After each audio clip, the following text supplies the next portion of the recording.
মদিনার মাটি রে সকল সুখ বুঝি তোর কপালে ও মদিনার মাটি রে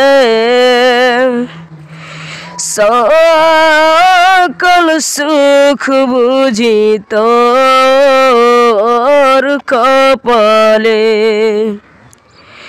ও মদিনা রে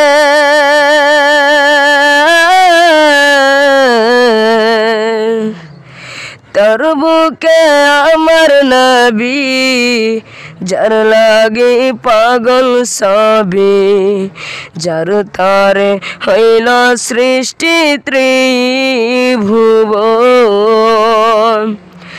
কদি আমি সারাক্ষণে কখন যাব সেখানে কদি আমি সারাক্ষণে কখন যাব সেখানে সহে না আর পরাণে ও মদিনার মাটি রে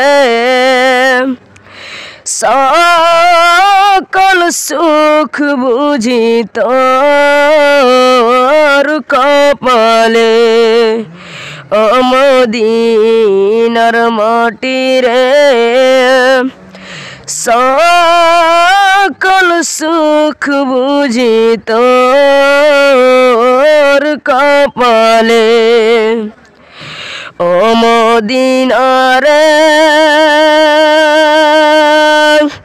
পাখি যদি হতাম আমি উড়ে উড়ে যেতাম আমি থাকতো না মনে কোনো যন্ত্রণা দেহে নাই পাখায় আমার সাথে নাই টাকায় আমার দেহে নাই পাখায় আমার সাথে নাই টাকায় আমার কেমনে যাব সেখানে ও মদিনার মাটি রে সকল সুখ বুঝি তোর কপালে ও মদিনার মাটি রে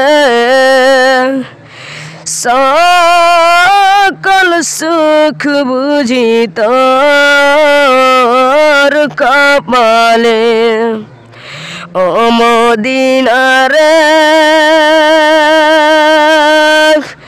তোর কাছে গেলে আমি কত সুখী হতাম জানি তোরে আমি বুঝাইব কেমনে রোজা মুবারক যায় নবীজি কে সালাম দিয়ে রোজা মুবারক যায় নবীজি কে সালাম দিয়ে বলিতাম মনের বাসনা ও মদিনার মাটি রে সকল সুখ বুঝি তোর কপালে ও মদিনার মাটি রে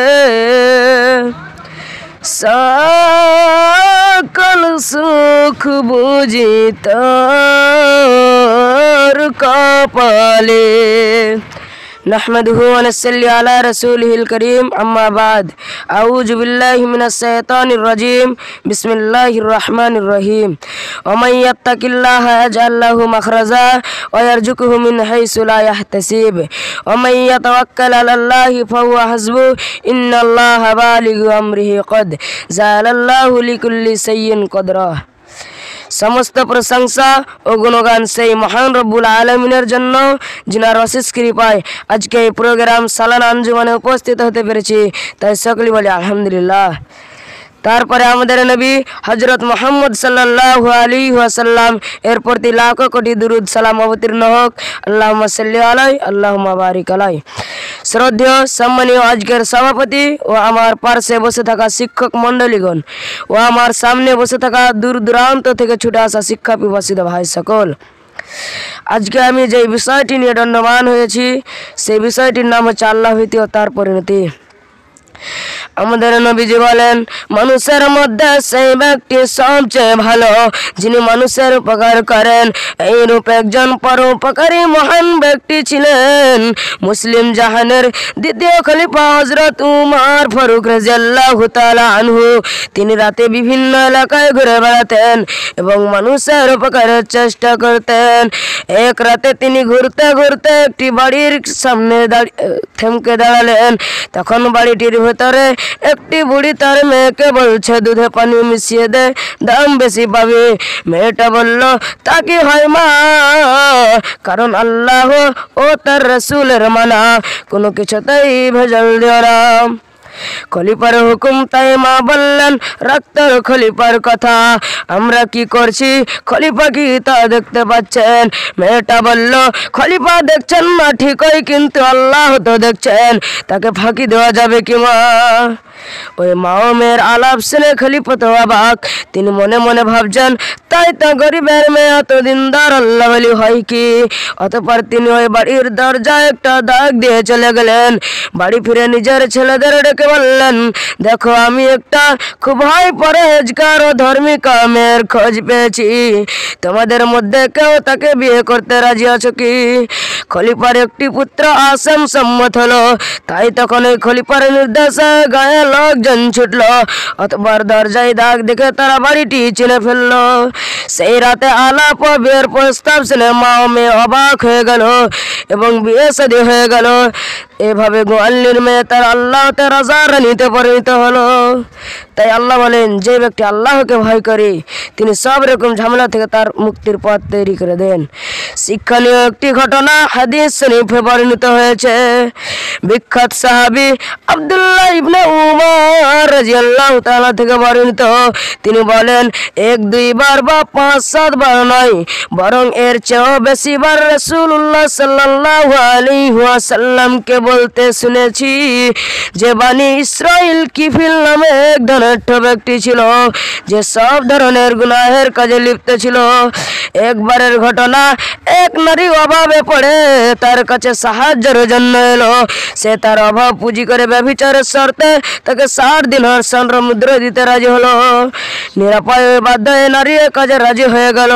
কিফিল যখন ওই নারীর সঙ্গে নির্জনে তার শর্তে পূরণে উদ্যত হলো, তখন ওই নারী আল্লাহর ভয়ে প্রকম্পিত হয়ে কেঁদে ফেললো। লোকটি বলল, কাঁদছো কেন? আমি কি তোমাকে কাজ জবরদস্তি করছি? নারী বলল, না, তবে এই গুনাহের কাজ আমি কখনো করিনি, অভাব ও তাড়নায় পড়ে আমাকে কাজ করতে বাধ্য করছে। লোকটি বলল, অভাবের তাড়নায় পড়ে এসেছ, অথচ তা করিনি, যাও তোমাকে ছেড়ে দিলাম এবং দিনারগুলো তোমার। সে আরো বলল, আল্লাহর কসম, ভবিষ্যতে আমিও কখনো আল্লাহর নাফরমানি করব না। সেই রাতে কিফিল মারা যায়। সকালে দেখা গেল তার দরজায় লেখা আছে, আল্লাহ তাআলা কিফিলকে ক্ষমা করে দিয়েছেন। তাই আমি সর্বশেষ আল্লাহ তাআলার কাছে দোয়া করি, আল্লাহ পাক রব্বুল আলামিন যেন ওই কিফিলের মতো আমাদেরকে ক্ষমা করে দেন। এই বলে আমি আমার বক্তব্য ইতি করলাম। আসসালামু আলাইকুম।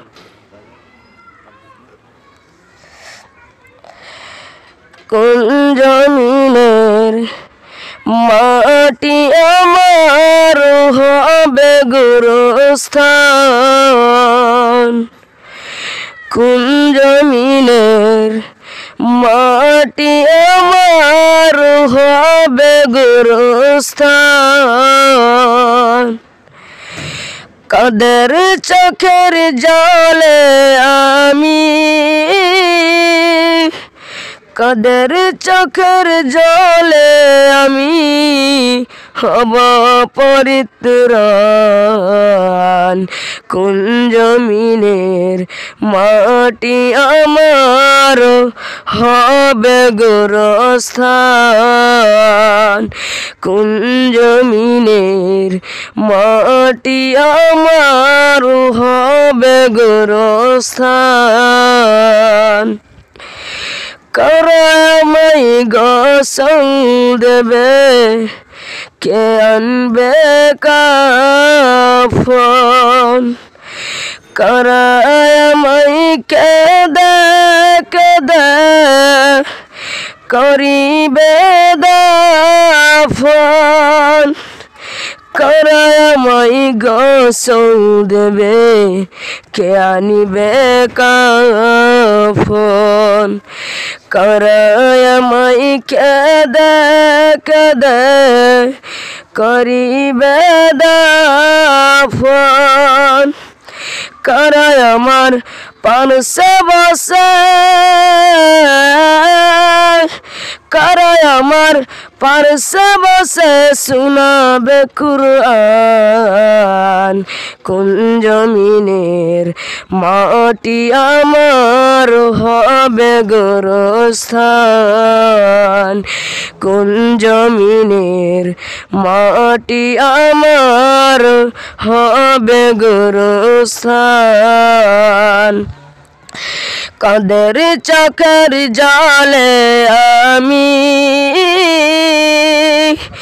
কাদের চোখের জলে আমি হব পরিত্রাণ। কোন জমিনের মাটি আমার হবে গোরস্থান। কোন জমিনের মাটি আমার হবে গোরস্থান।